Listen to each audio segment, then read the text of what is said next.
how do we teach our students to meaningfully interact and engage with the amount of, let's just, if we could do one thing as an educator, if we could take our funnel, Angie or Nicole, and say, you know what, we got all these content, what is the distillation of the need to know, and then engage with the need to know. So let's filter it for our students. Let's funnel it, and then let's assign less so they learn more. Yeah. But then now let's engage with it, Nicole. Teach us and show us what does that look like from your vantage point? Yeah, that we can now empower our students to study differently, because this is crucial. And if there's one thing that we need to talk about in this 1 hour, I want us to take away this takeaway so every educator can be the change and can take what you have learned and distill it into their teaching. So let's do it.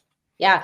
I think that funnel analogy is perfect, because what are they paying for if not for us to help them? That's right. Anybody can read a textbook. You don't, you can just buy the textbook and you can read it cover to cover, but is it going to benefit you? Yeah, no. There's a reason why in all my videos I can advertise myself by saying, has your teacher ever said you're responsible for knowing everything in the textbook? Because everybody's heard it, right? Every student's heard it. And I said, and that is technically true. You need to know everything, because anything could be asked on NCLEX, but it's also not true that you need to know it all, because have you looked at how many editors are in the beginning of that book? There's not an experienced nurse on this earth that knows everything in that textbook. Right. What you need to do is know how to think about it.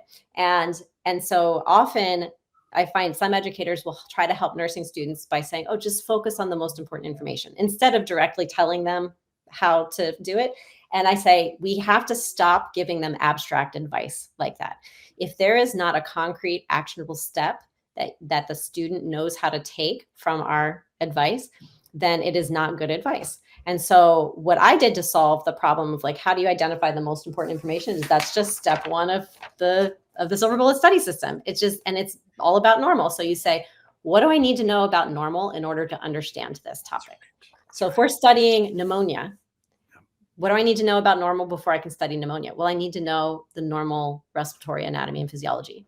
I need to know how many breaths per minute is normal. I need to know what normal lung sounds sound like. I need to know what the definition, I need to know what abnormal sounds sound like too, because even though it's not normal when they happen, there is a normal definition of what those lung sounds sound like. And so and I think this comes, I didn't even tell you this, I have a computer science background too. And so learning how to take information and kind of encapsulate it. I talk about we're building puzzle pieces here. Mm-hmm. And so the first step is to make sure you're building the right kind of puzzle pieces. Because right now, what almost all of your students are doing is they are trying to brute force, just create as many puzzle pieces as they can. And they're walking into your classes with hands full of puzzle pieces they got from a yard sale. And we all know what happens to puzzles we buy from the yard sale. And then when they get the test, we're asking them, what does it look like in the upper right-hand corner of that picture?